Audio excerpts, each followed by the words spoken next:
وغفرهم ورحمهم الله ولهم الفاتحة.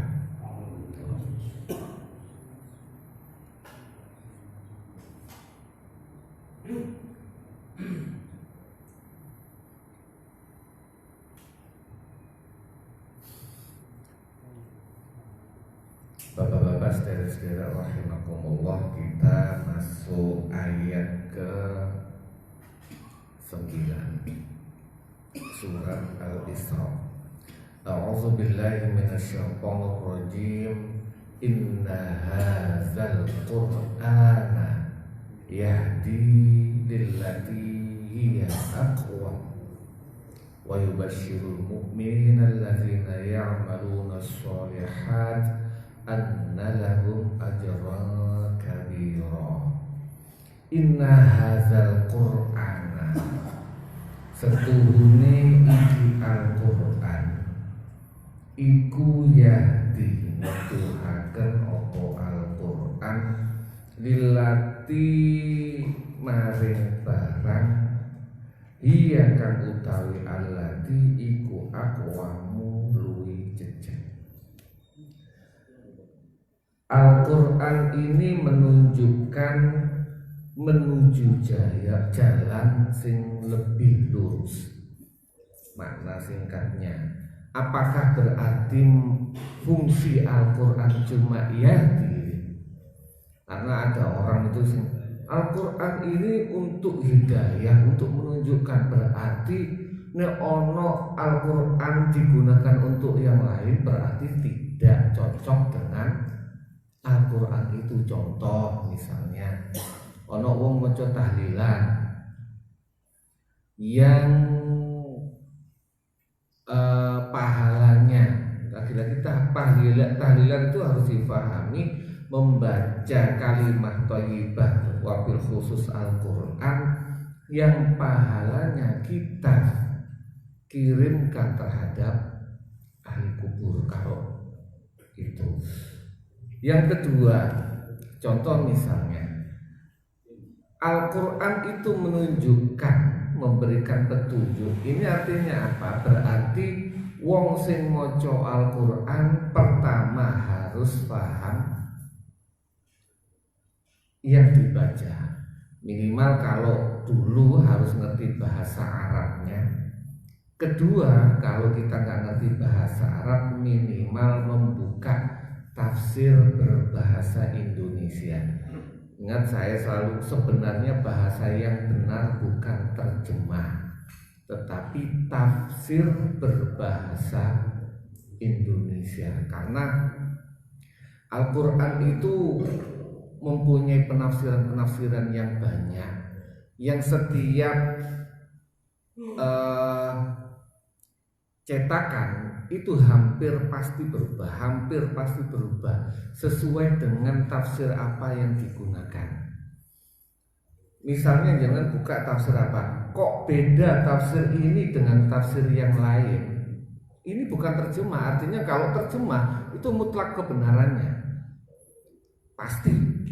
Padahal yang termuat dalam Al-Quran, yang kita sering menggunakan bahasa terjemah, sebenarnya bukan terjemah tetapi tafsir Al-Quran berbahasa Indonesia, karena mewakili siapa yang membahasa Indonesia. Kan biasanya beliau kalau langsung letterlek menggunakan bahasa Arab langsung dari Al-Quran berdasarkan kemampuan bahasa Arabnya, pasti bingung piye caranya menggunakan bahasa Indonesia yang tepat.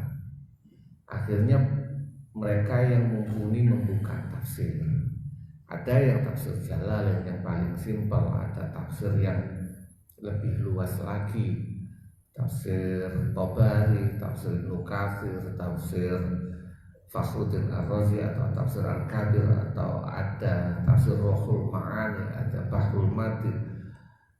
Banyak sekali kitab tafsir yang bisa menjadikan rujukan. Tetapi kalau untuk menerjemahkan dalam hal yang simpel, biasanya mencari pemahaman dari tafsir-tafsir yang simpel, yaitu tafsir Jalalain. Karena semakin buka kitab tafsir, bukannya kecuali kalau memang ada waktu, bukannya paham tapi tambah bingung.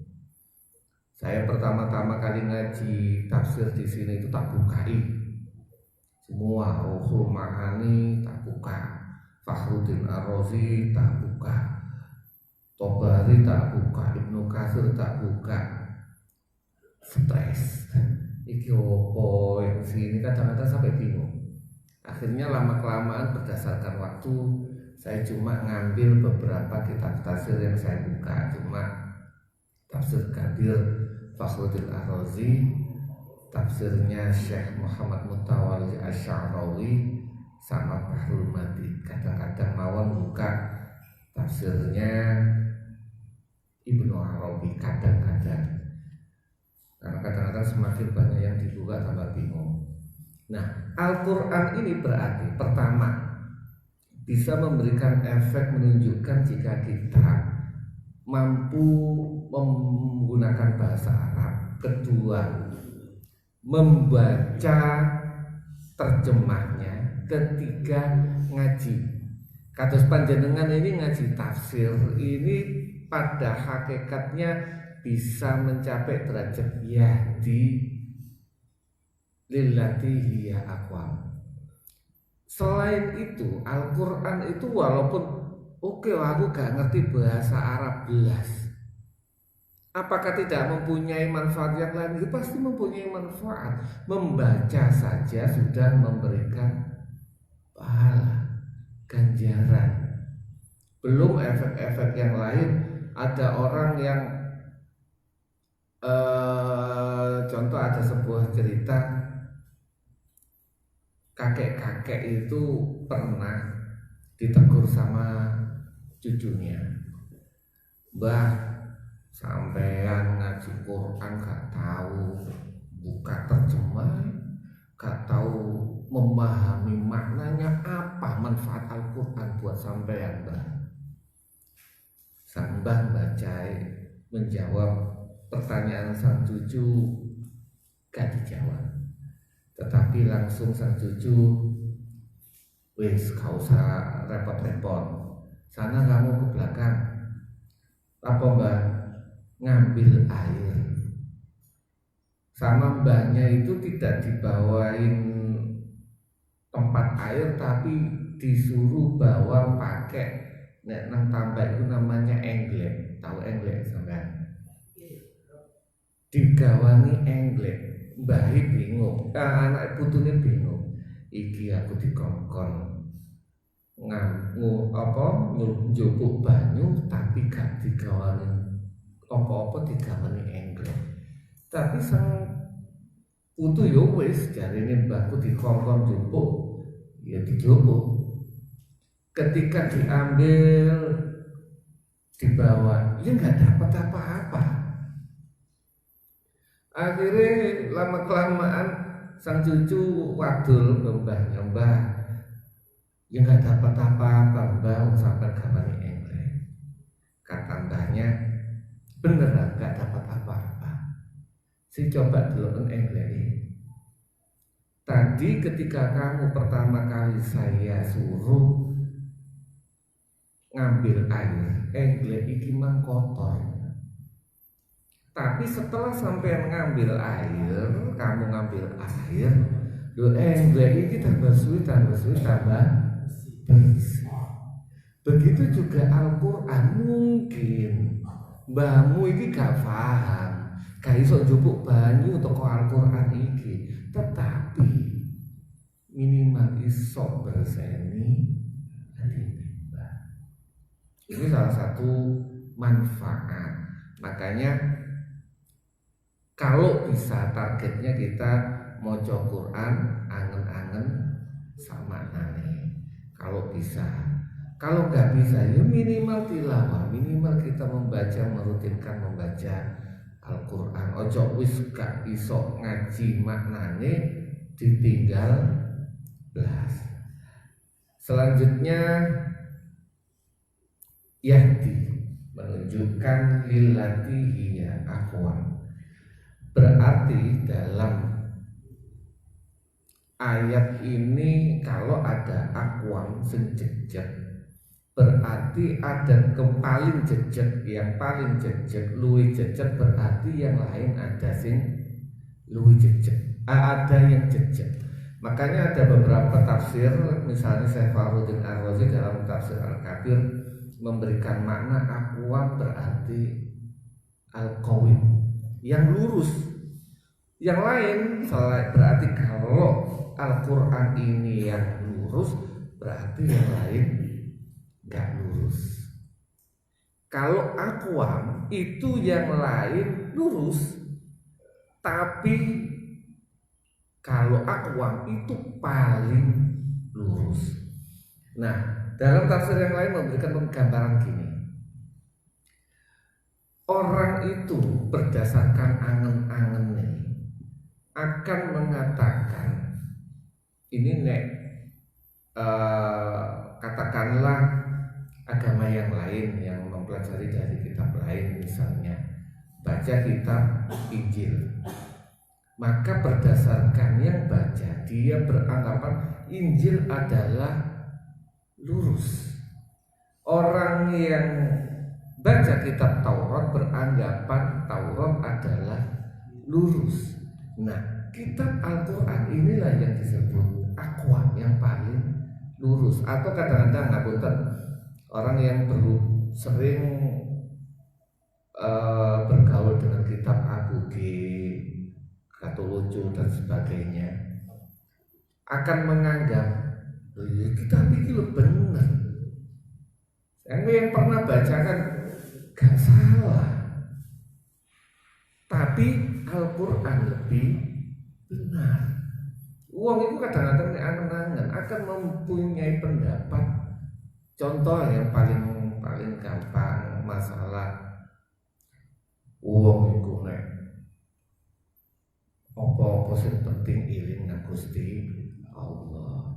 Masalah uang sholat gak iling yo percuma, lebih baik iling masih gak sholat.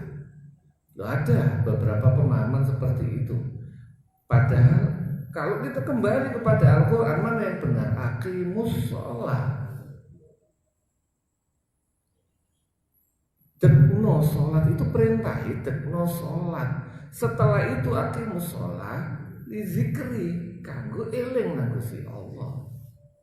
Bukan zikir dhisik baru sholat. Sholat adalah media untuk zikir, untuk ingat terhadap Allah. Lillati hiya aqwam. Ada beberapa contoh masalah bahwasanya Al-Quran itu memberikan sesuatu yang paling lurus. Contoh, dan ini sering dikritiki sama pihak agama-agama yang lain, misalnya kasus cerai. Dalam agama-agama yang lain menganggap cerai itu enggak adil, enggak cocok. Bahkan ada yang langsung membahas ini seakan-akan bukan aturannya Allah. Kenapa dalam Islam ada cerai? Baru kalau orang memahami ternyata Islam itu cerai ada, tetapi dalam Islam menggunakan kalimat abghadul halal, boleh tetapi paling dibenci. Artinya perceraian bukan sesuatu yang digawe segojangan. Kalau dalam bahasa tonggo itu ojo ngomong tolak itu koyo segojangan. Muring-muring titik langsung tak pegat, tak cerai, tak talak. Jangan jadi segojangan.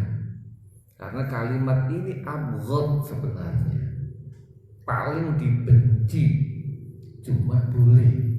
Kenapa? Dalam perjalanan rumah tangga ada sebuah kasus yang kadang-kadang gak ono obatnya kecuali perceraian. Perceraian adalah obat, tombol, solusi bagi beberapa kasus yang tidak bisa diselesaikan. Kok dipertahankan, maka tambah gak karu-karuan. Ada orang yang mempertahankan pernikahan jarine karepe belani anak. Sakno anakku dibetah-betahno. Akhirnya apa yang terjadi? Sing wedok duwe lanangan lain, sing lanang duwe wedokan lain. Dua-duanya selingkuh wis. Anak sing apik dibelan-belani, apa yang terjadi? Pola pikirnya, oh berarti bapak iku dalam pernikahan boleh bohong, boleh bapak tukang goro, ibu tukang goro. Berarti pola pikirnya pernikahan itu gak penting, karena pernikahan yang katanya landasannya cinta cuma mentok, cuma ada ono wong nikah karo-karone cuma sebagai topeng. Akhirnya sang anak anti dengan pernikahan, karepe menyelamatkan anak malah dilumprungno.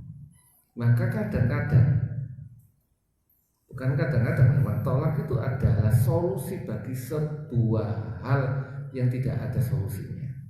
Banyak kasus bahwasanya orang itu wancen ini gak kena didandani.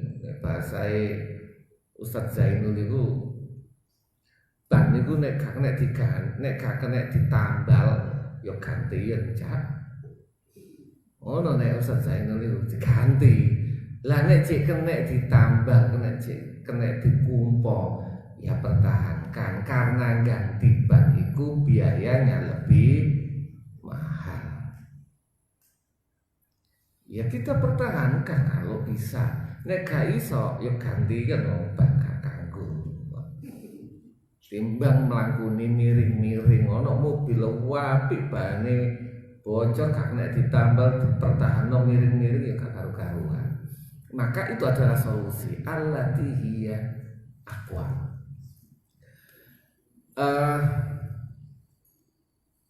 Contoh lagi misalnya, ini walaupun sering saya singgung, tetapi saya singgung lagi bahas masalah tabayun.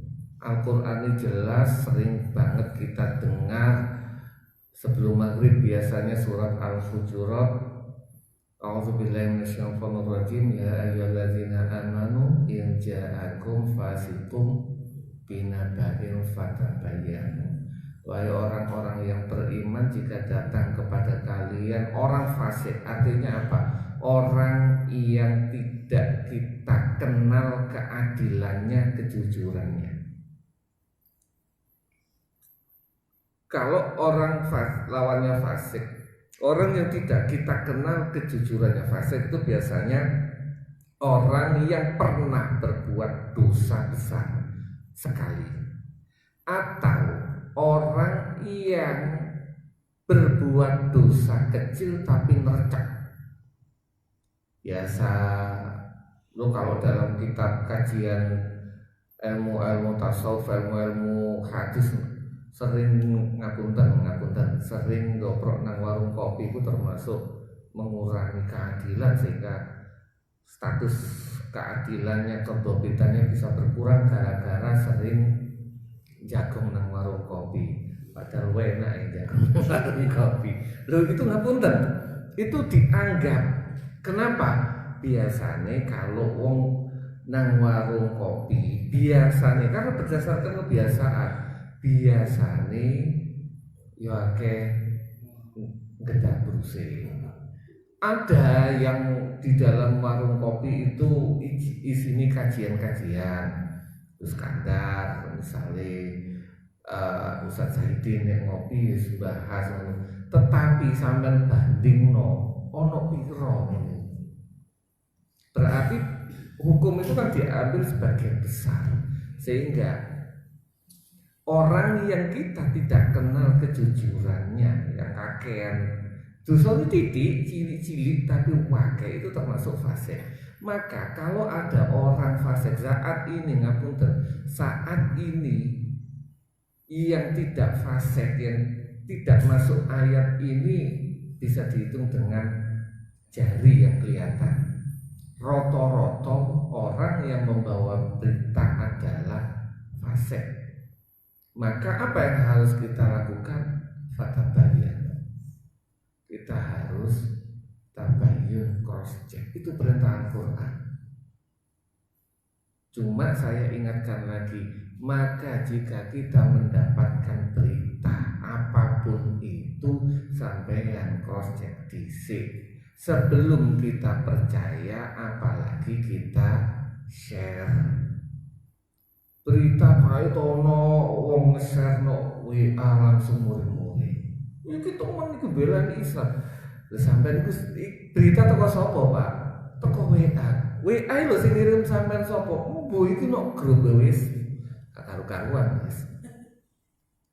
Maka penting ayo kembali kepada Al-Qur'an dalam artian apa yang ada di Al-Qur'an ayo kita laksanakan. Tabayun. Itu salah satu contoh. Contoh yang lain, masalah Islam itu simpel. Orang, makanya dalaman itu akwam itu paling lurus. Orang Islam, Al-Quran tidak melarang kita makan dan minum, kulu wasrobu. Tetapi yang tidak boleh ada wala tusrifu, jangan berlebih-lebihan. Islam tidak melarang kita makan dan minum, tetapi kita tidak boleh berlebih-lebihan, juga tidak boleh bakhil. Islam mengajarkan kita lurus, moderat bahasa sekarang itu. Karena orang yang makan secara berlebih-lebihan sekarang mungkin gak apa-apa, tetapi lama-kelamaan akan terjadi penyakit. Sehingga zaman sekarang nek ono wong waktu nom-nomane opo wae dipangan, enak-enak sing dipangan, nek wis tuwa biasane panganane iku luwih gak enak timbang panganane pembantune. Ono wong sawoge barang wis umur kadang-kadang itu nggak sampai umur 20, umur 50 wis gak oleh mangan apa-apa. Kongkon mangan daging gak oleh, mergo darah tinggi. Mangan duren gak oleh.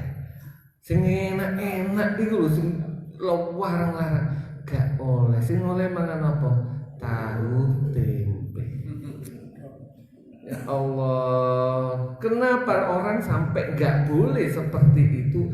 Karena waktu mudanya digenjot tusrifu, berlebih-lebihan.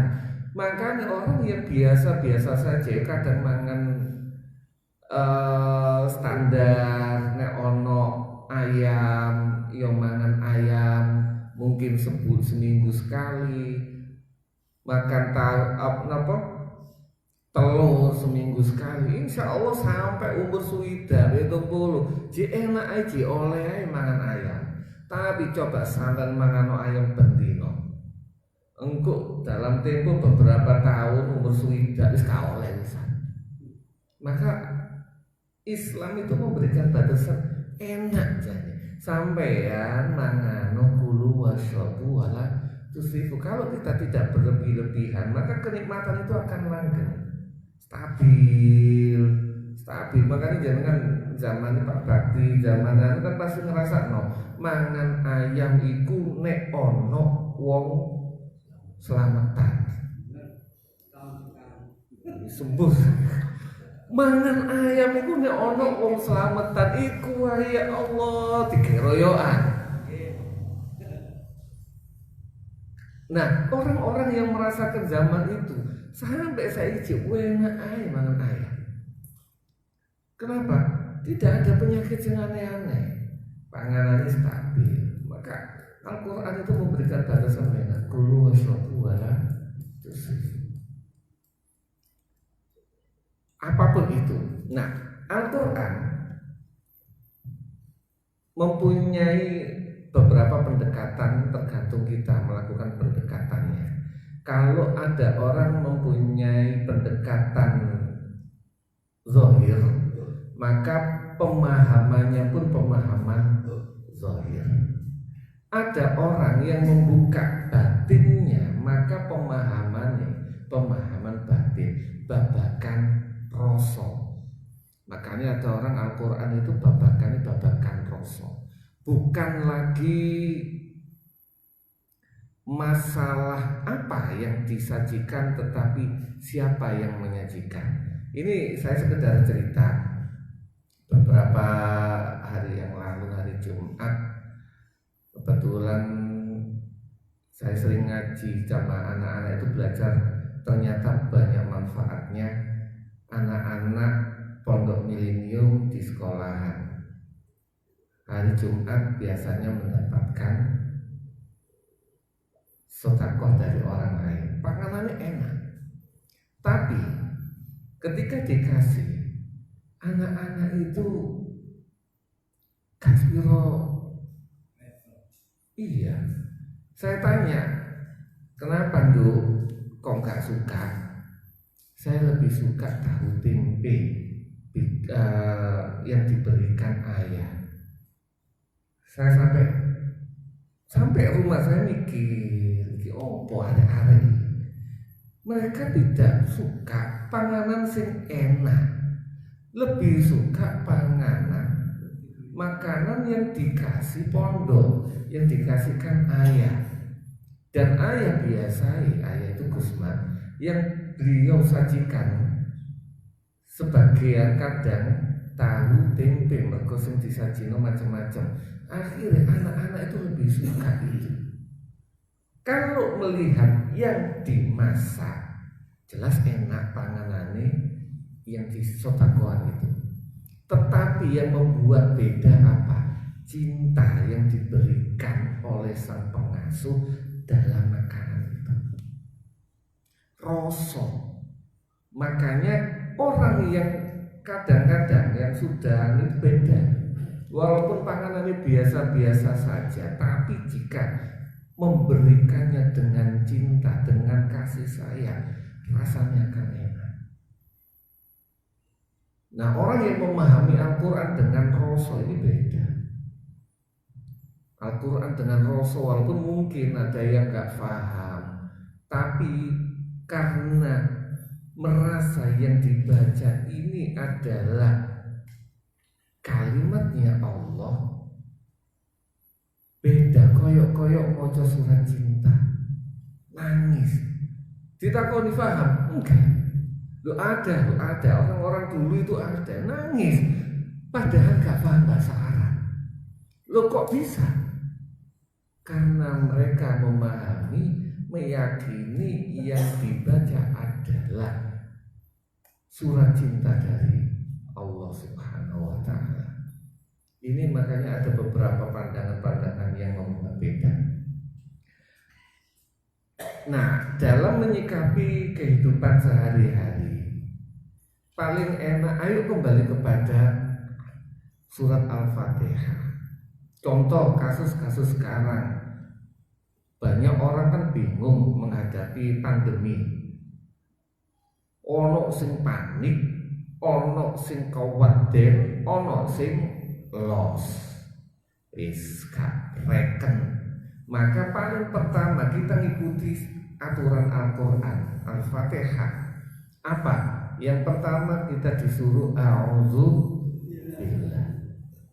Apa maksudnya a'udzubillah? Ayo kita singkirkan penyakit-penyakit setan dalam hati dan pikiran kita. Su'uzon ayo disingkirkan.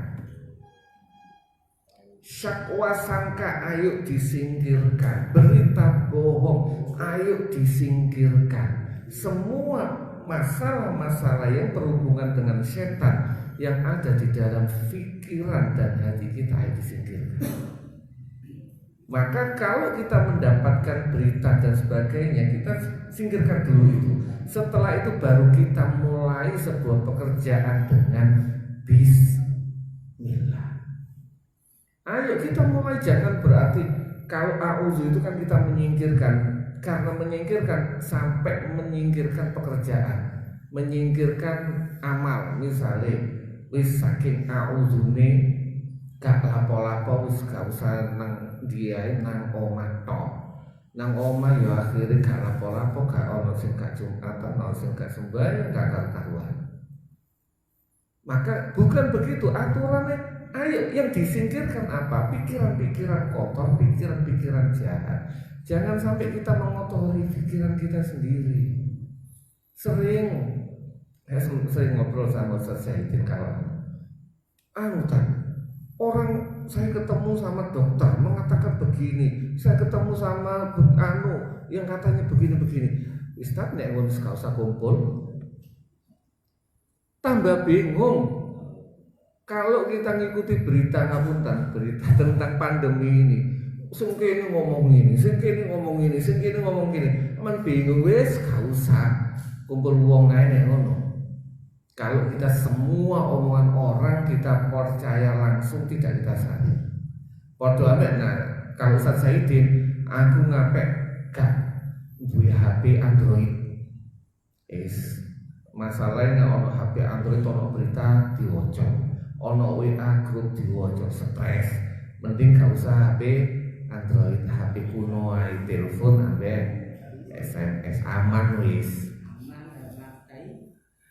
Nah, Al-Quran itu ngajarin kita apa? Ayo kita singkirkan pikiran-pikiran kotor. Setelah itu tetap kita berjalan, tetap kita amal, tetap kita bekerja, tetapi semuanya disandarkan bismillah kepada Allah.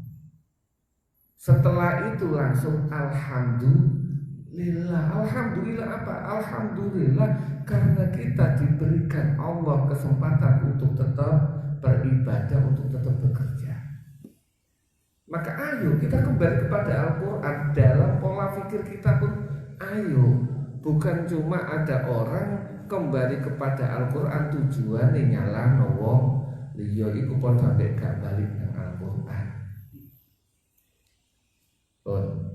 Selanjutnya wayu basyirul mukminina lan bebungah opo Al-Quran al-mukminina ing wong kang iman. Apakah cuma wong iman tok wis cukup?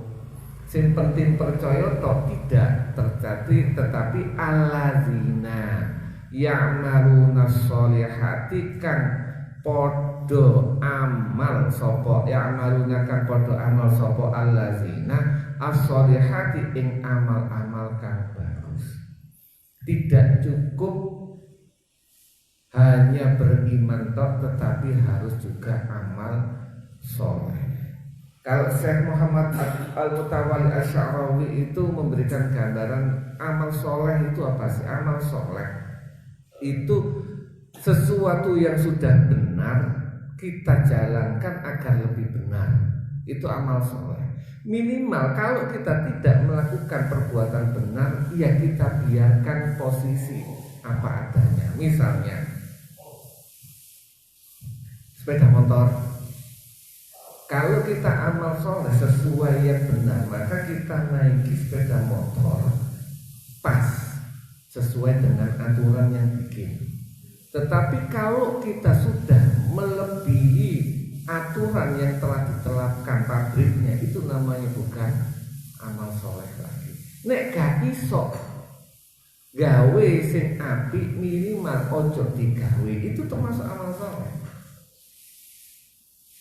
Kalau kita tidak bisa berbuat baik, maka kita nggak usah melaksanakan. Contoh falyakul khairan aw liyasmut, ngomong sing apik kan, lah nek gak iso yo meneng pun itu sudah amal soleh timbang ngomong sing salah. Falyakul khairan aw liyasmut. Enak Islam itu.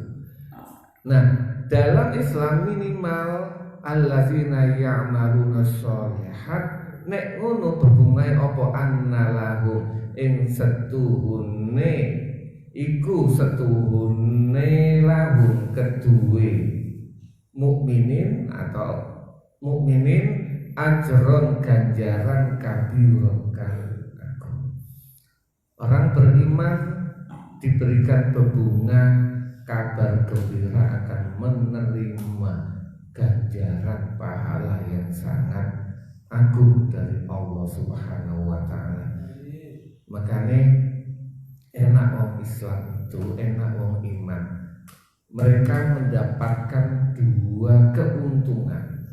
Orang yang mengamalkan Al-Quran mendapatkan dua keuntungan. Pertama apa? Kebahagiaan dunia. Yang kedua adalah kebahagiaan akhirat.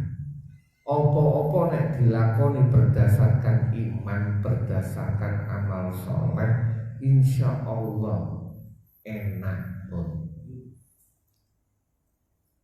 Musibah apapun itu jika kita tolak ukurnya, kita nikmati, kita syukuri, insya Allah akan indah di dunia dan indah di akhirat.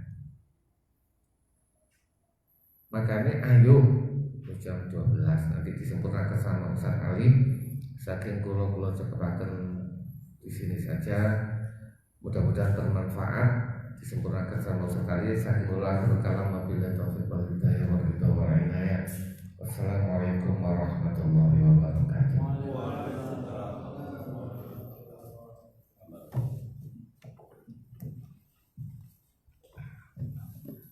Assalamualaikum warahmatullahi wabarakatuh. Ila hadratin Nabi Mustafa Sayyidina Muhammad sallallahu alaihi wasallam wa ala alihi wa ashabihi wa zawjihi wa dhurriyyatihi wa ahli baitihi ajma'in. Syaikhulillah lahum al-Fatihah. A'udzu billahi minasy syaithanir rajim. Bismillahirrahmanirrahim. Alhamdulillahirabbil alamin arrahmanir rahim maliki yaumiddin iyyaka na'budu wa iyyaka nasta'in ihdinas siratal mustaqim siratal ladzina an'amta 'alaihim ghairil maghdubi 'alaihim waladdallin amin ya rabbal alamin. Dados napa ingkang dipun waos kala wau dawuh Al-Qur'an yang berbunyi ayat 9, inna hadzal qur'ana yahdi lillati hiya aqwam wa yubasyirul mu'minina alladzina ya'maluna sholihati anna lahum ajran kabiran. Iku lebih menegaskan dari sambungan ayat yang nomor 2. Insyaallah nomor 2. Wa ataina nggih nomor 2. Wa ataina Musal kitaba wa ja'alnahu hudal li bani Israila alla tattakhidhu min duni wakila. Jadi kalau ini sampun dipun terangaken bahwa wa ataina Musal kitab, aku maringi Nabi Musa kitab, wa ja'alnahu hudan. Dan kitab itu ya juga menjadi sebuah napa petunjuk. Tapi li bani Israil, tapi untuk kelompoknya grup WA Bani Israil. Lah kemudian sing sakniki inna hadzal Qur'an lek wau namo saniku wa atainal kitab, lah sakniki inna hadzal Qur'an yahdi lillati hiya aqwam wa yubasyirul mu'minina alladzina ya'maluna sholihati anna lahum ajran kabira. Bahwa ini Al-Qur'an iki menjadi petunjuk untuk napa namine siapapun, menjadi petunjuk bagi orang-orang yang beriman. Artinya Al-Quran ini nanti merupakan sesuatu yang lebih lurus, ya sebagaimana yang disampaikan tadi bahwa yang diberikan kepada Nabi Musa pun juga sudah lurus, tapi ini yang lebih sudah jejak gaman cara Jawane, tapi ini lebih jejak lagi, lebih sempurna, yaitu Al-Quran. Makanya tidak boleh orang itu menjadi umatnya Nabi Muhammad tapi kita melok sadurunge alan ngoten nggih ya. Padha-padha kitab samawi aku tak melok Injil ae ngoten. Wah itu nyimpang. Maka mengikuti Al-Qur'an saja. Sebab apa? Al-Aqwam. Al-Qur'an di sini adalah yang lebih sempurna lah katakan ngoten daripada yang sebelumnya. Karena memang produk itu sama nek ndelok sing jenenge produke kendaraan. Sampeyan duwe sepeda 75 atau mungkin sing menangi sepeda-sepeda lawas niku nggih ya. Kemudian ditumpaki sakniki, biyen mungkin paling hebat sing jenenge sepeda Yamaha 75. Wong duwe ngoten sak kampung niku paling enggak ada namung kali kan. Gagah, kapan gagah? Ya biyen. Sakniki wis kalah bulan. Kali Nmax pas sama-sama dikeluarkan oleh Yamaha. Terus servisnya juga tidak sama, servis biyen kali servis sakniki. Ya ndak ono ribut fanbel kan ngoten nggih. Paling sing ribut fanbel iku selepe gabah kan ngoten. Utawa selepe tepung lek kate pok riyo nek wong nyelepno gelepung di jajah. Kalau sekarang sudah beda. Jadi karena memang masanya beda, lah sama Allah itu diberikan kesesuaian bagaimana Al-Qur'an ini nanti bisa sampai aqwam ila yaumil qiyamah. Iku wis ditandur nang nggone dodoe kula karo sampean kabeh. Jadi makanya manusia ini kula karo sampean kabeh niki sakjane sampun enggak ada Al-Qur'an itu. Maka istilah mencari ini oleh cara bahasa Gus Kohar niku ndak ada orang itu namanya mencari ilmu itu ndak ada. Ilmu ya ono ning gone awake dhewe. Kita ini bisa kaya raya ya dari diri kita sendiri bisa. Artinya fasilitas yang sudah diberikan sama Allah ke diri kita ini sudah sangat lengkap sekali. Kita bisa sukses di dunia ya dengan diri kita ini bisa. Kepin nyambut gawe yang gawe tangan, gampangane kan ngoten. Paribasane sing kepengin becak ya gawe sikile kan ngoten. Lek wedi nabrak ya gawe mripate delok kan. Bahkan dokter apapun cukupi menan wis. Karena memang manusia niku ahsani takwim. Jadi wis bentuk yang sangat sempurna.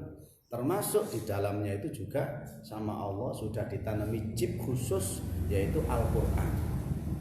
Yang secara tertulis ini jumlahnya 30 juz. Kalau bisa mengembangkan Al-Qur'an itu bisa sampai miliaran juz, tergantung kita. Nah, kemudian Quran sing wis ana niki wae di lahir niku sampun duwe Quran punah. Arek niku punah.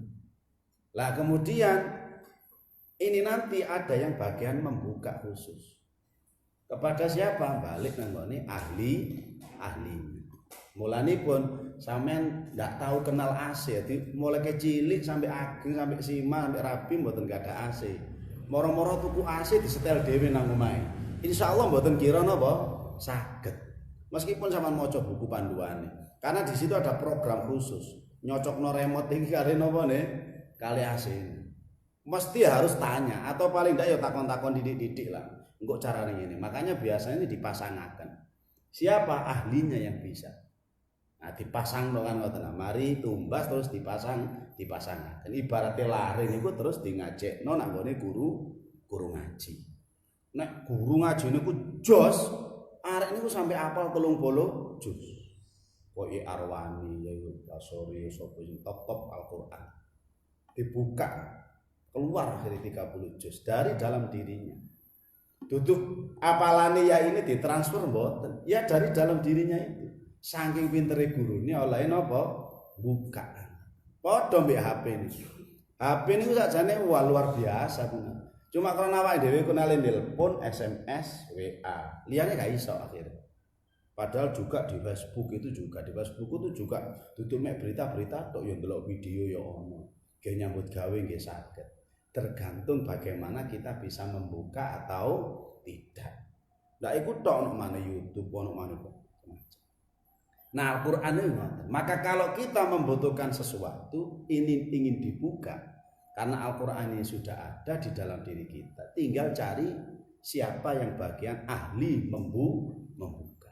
Nah, masalah zikir kan sudah maklum. Kita pun dulu sebelum kenal kalian panjenengane abang, walaupun kita mungkin nggak pernah bertatap muka.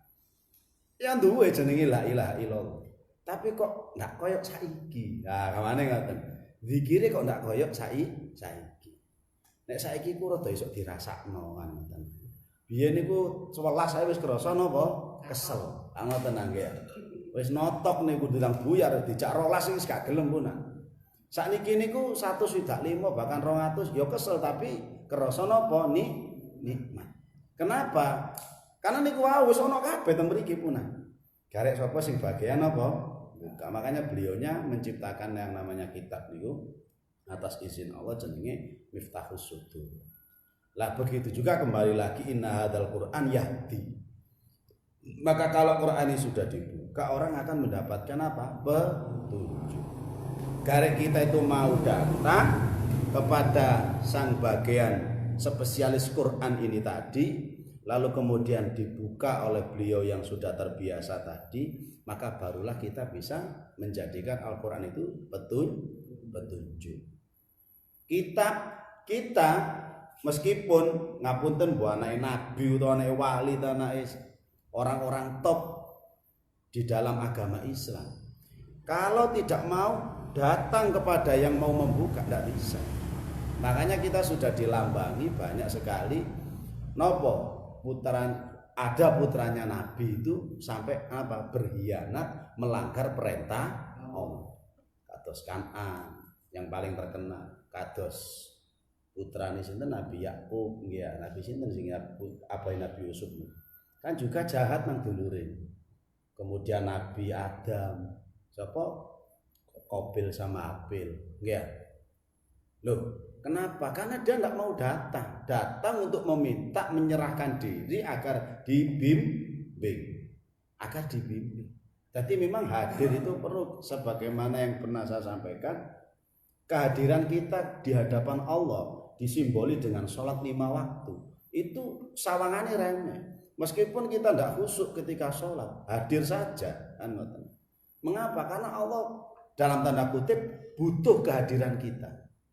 Yang diharapkan itu adalah kehadiran kita. Makanya diciptakan sama Allah bentuk 5 waktu. Karena ketika kita sudah mau hadir, maka ada harapan untuk mendapatkan keteduhan. Meskipun di depan rumah kita banyak pohon besar, tapi kita nggak pernah yang namanya singgah di bawahnya. Nggak tahu roh rasanya ya apa ngiyup ana ning sore kuwe. Dadi krasa panas saya kan. Jarene omahmu akeh wit-witane. Iya tapi panas. Lah ternyata nggak tahu ngiyup. Senengane nak tengah lapangan ae kan ngoten. Utawa nang ndur dek-dekan dhuwur paribasane ngoten. Ya ndak pernah bisa merasakan. Nah ini. Alhamdulillah kita ini dibimbing sama Allah untuk bisa hadir seperti pada malam hari ini. Maka meskipun ngapunten saya sendiri bisa baca kitab, bisa baca ya sekedar baca lah paribasane ngoten. Kemudian saya tidak pernah hadir kan ngoten ya.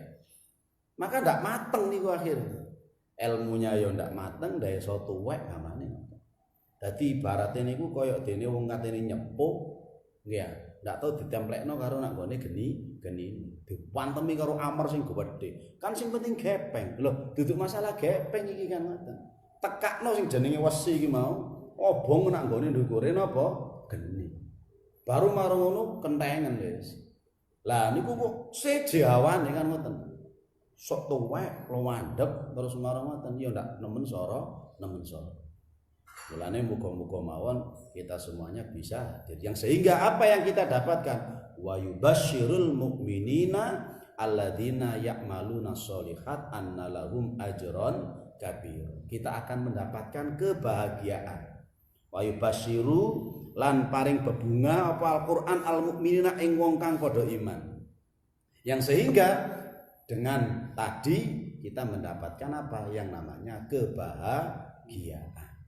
Karena Al-Qur'annya sudah ada, kemudian dibuka sama gurunya menjadi petunjuk yang betul-betul menjadikan langkah kita semakin benar, akhirnya mendapatkan kebahagiaan. Kita pun ya seperti hadir seperti sebagaimana malam hari ini. Nih, kula sering napa niku namine matur bahwa sampai ya beliaunya sing jenenge Gusma ojo sampai ninggal rutinane usaha saya itu nak momen repote. Masuk ngantuk-ngantuk lek iso budal mawon kula. Engko sampean kok sok dadi wong top. Wah ngono ya toples ngoples. Amin kula ngoten. Tapi kula niku kula rasane dawuh guru ya. Kula hadir mawon ngoten. Hadir mawon tapi kula usahaken hadir. Dadi hadir, dengan hadir itulah ini kula mendapatkan kebahagiaan. Lo tanpa terasa ini kita hadis binikmah fa amma binikmati rabbika fahadis. Kula nu rutinan sak menika, ndak krasa kapanane kula angen-angen. Kala wingi nemen kesel sampai petanggon. Lah ya rutinanku kok tambah akeh. Ternyata barokah nderekaken panjenenganipun Ustaz Saidin. Mulai dinten seminggu kok benjing niku minggu sampai ketemu minggu malih mboten libur blas. Sedina niku loro kabeh. Akhire oleh anu ngoten piyambake ngelingaken namine pencasul niku nggih istirahat to, aja mbok turuti acara. Tapi ya acara tok mau nonton duwike iki ya. Kok sampe padha amplope anake repot ya. Nerangno ngaji ben dibahas niku ngoten. Artinya niku orang itu diberikan napa namanya kesibukan oleh Allah. Itu lebih berharga dari apapun yang paling berharga. Karena kesibukannya niku urusan apa ngaji. Dan di saat yang sama Allah memberikan sehat, kuat dan lain-lain kan. Yang ada adalah kebahagiaan. Niku sing kula rasaken. Tuh kok mulai tahun pira kula ngaos teng mriki masalah 4 tahunan nggih ya. Nggih, sak monten. Lah niki Ustaz Arif ini tambah pun 7 tahun tambah gak karo-karo nek critakno punan wis. Ya niku. Karena wis niku wae pun wis. Alladzina ya'maluna sholihati annalahum ajran kabira. Wa yubashirul mu'minina alladzina ya'maluna sholihat annalahum ajran kabira. Yani orang-orang yang beramal soleh, karena kita harus beramal. Kalau hanya ingin masuk surga, syaratnya harus hanya al-mu'minin. Kita menyandang iman, kita pasti masuk surga. Lah surga itu adalah merupakan lahan yang kosong. Cek ndak kosong, alladzina ya'maluna sholihat, diisi dengan amal soleh. Di sodako, wiritan, opo barang pembangun macam-macam itu adalah nyelengi teng mriku. Orang hanya beriman saja masuk swarga bingung ki ambek pasti. Jare swarga iku apik, lah kok ndak ono apa-apa. Lah kate ono apa-apa nih apa kon gak tau nandu. Dioleh warisan sawah, kebon, bakal perlu gunung habisan. Dikei warisan karo wong tuane. Oleh terkenal sugih. Anake gak tau nandur blas nang sawah, nang Tegal ya gak tau. Ngoten. Marang ngono suwe-suwe oleh 10 tahun nyambani. Aku duwe tanah iki teko bapakku parang. Lah kok ndak ono apa-apa. Lah kok tanah kosong ngene suket tok ngeten nggih. Lah ndi ono apa-apane wong kanjene gak tau nglakoni, gak tau nandur. Maka amal soleh itu adalah nantinya akan kita petik menjadi kebahagiaan. Semakin banyak pohon yang kita tanam di dunia dengan zikir, dengan sholat macam-macam itu nanti sudah cokol teng mriku apa? Nah, teng mriku cokol saking ademe wonten nek nggone awake dhewe jange niki merembes nak nggone donya. Mulane wong ning donya nggih ngrasakno napa? Ademe hawa swarga. Wadem nang omeya iku mau. Swarga teman. Lah nang mamu apa panas mau? Senter karo neraka. Lah itu pentingnya orang beramal soleh. Wa annal ladzina ila akhiri makaten ingkang saged kula aturaken ngapunten. Monggo Ustaz.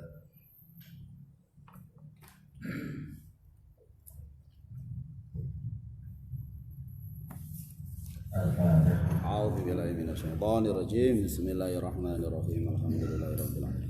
Arrahmanirrahim. Maliki yaumiddin.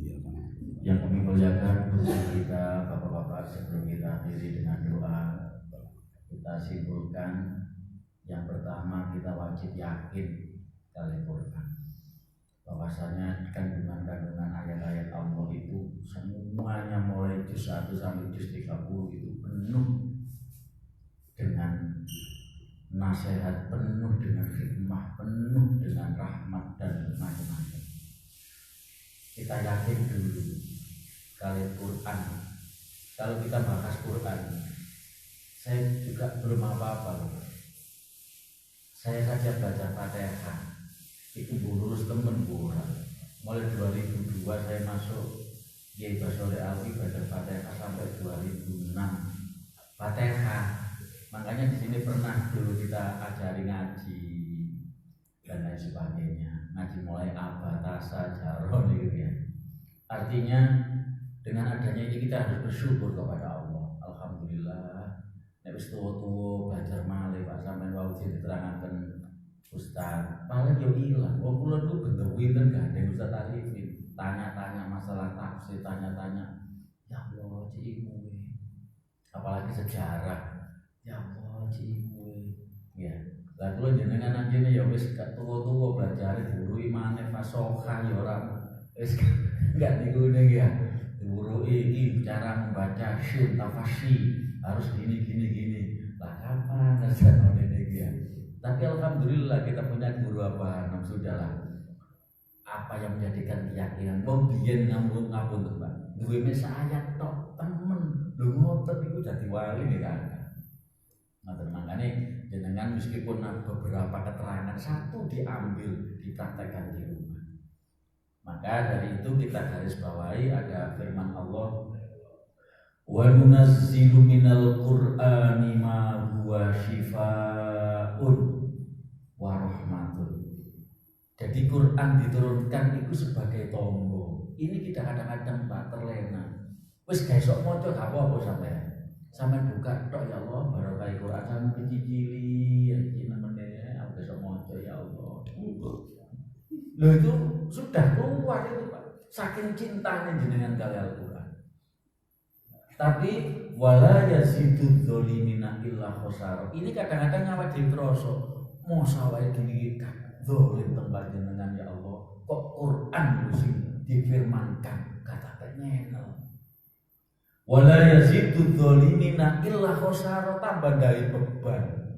Akhirnya kalau dalil Quran. Ini Quran loh Pak. Dapat di karo corona. Ini ayat wajib gini kata Pak wedi. Berarti kalau jenengan pikiran nyenel kali Gusti Allah, makanya diurui zikir. Terus saya Ustaz Ali ngoten, sudahlah zikir baca guru ini juga ayat-ayat Allah, kita lewat tol saja. Makanya kita bersyukur Pak bisa kumpul-kumpul seperti ini. Pak jenengan itu sudah bisa ngaji, sudah bisa memahami ayat-ayat. Katanya Ustaz Ali dijadikan 1000 juz bisa, 1 juta juz bisa ya, karena yang nah ini luas, hamparan luas yang kita tatap, kita lihat, kita dengar, kita rasa, semuanya ini ayat-ayat Allah ya, lebih-lebih di dalam dirimu. Terus Ustaz Ali iki ono 30 juz, bahkan ada 1000 juz. Kita mau siapa yang buka? Yang buka dada kita adalah wali Pak. Yakin sampai abanom la ilaha illallah, orang yang ahlinya yang buka dada kita. Yang dikatakan Ustaz Ali benar, tergantung siapa sing buka. Nek sing buka ahlinya, kita jangan khawatir. Kita yang menerangkan ahlinya, kita jangan khawatir. Yang membuka kalimat la ilaha illallah yang untuk ditanam di dalam jiwa kita, raga kita adalah Syekh Ahmad Shorihul Wafatatul Arifin, gurunya sampai apa itu Sultan Aulia Syekh Abdul Qadir Jilani sampai kanjeng Nabi Muhammad sallallahu alaihi wasallam. Semoga tanaman-tanaman zikir yang kita bawa, yang kita terima, yang ditanamkan dalam hati kita bisa membuahkan hasil. Kita semakin dekat dengan Allah Subhanahu wa taala. Kita semakin guyup, semakin apa itu namanya persaudaraan. Ini Pak ya. Makanya apabila ada dulur sing loro ya, itu kewajiban kita paribasan mentu. Mudah-mudahan cepat sembuh. Ada dulur yang kekurangan, misalkan hanya saya sendiri aja yang kekurangan, saling dongo. Enak kalau kita punya jamaah, betul Pak. Sampai mati misalkan enak punya jamaah. Satu, harapan kita nanti di akhirat. Yang kedua, si A meninggal di barokah Fatihah sama dapat kiriman. Enak Pak, sama duit kendaraan insyaallah. Semoga saja kula jenengan diparingi kalian Gusti Allah panjang umur sing barokah Pak ya. Tetap bagaimanapun juga kata Ustaz Ali tadi, aku lu budal barokah lu Ustaz Ali saniki masyaallah pun. Job ini luar biasa ya barokah ini. Ustaz Ali iki job pun lumayan iki kirangan duit ta mboten ya. Tapi tanaman surga ya Pak. Nek dijupuk nang kene Ustaz, sampean gawe apa-apa mending teng akhirat. Ya, makanya nek sampean celengi masih saiki, sing penting saiki iki barokah benjing-benjing kantor mudu di teng akhirat. Al-Fatihah. Alhamdulillah minasyaitonirrajim. Bismillahirrahmanirrahim. Allahumma shalli wa sallim ala sayyidina Muhammad salatan tunjina biha min jami'il afat wa tuqdilana biha jami'al hajat wa tutahhiruna biha min jami'is siyah wa tarfa'una biha ila a'la darajat wa tuballighuna biha usulul min jami'il khairat wal hayati wa barakaat. Bismillah bi quwwatillah bi qudratillah bi hawla la haula wa la quwwata illa billah. Allahumma sohan sehat. Wahan hamim la yumsurun wa ta'ala min baina aydihim sadda wa min khalfihim saddan fa akhshaynahu fa hum la yubsirun. Ya 'ain shad Hamim Ain Sin Qaf la yusda'una anha wa la yusibun ya Rabbu ya Rabbu ya Rabbu la haula wa la quwwata illa billahil aliyyil azim. Rabbana atina fid dunya hasanah wa fil akhirati hasanah wa qina adzabannar. Sallallahu ala sayyidina Muhammad walhamdulillahi rabbil alamin. Al-Fatihah. Semoga Kamis yang akan datang Ustaz Ali kami mohon hadir, Ustaz Arifin semuanya berkumpul untuk laksanakan riyadhah bersama-sama jamaah Syifaul Ulum yang lainnya. Kurang lebihnya mohon maaf. Wassalamualaikum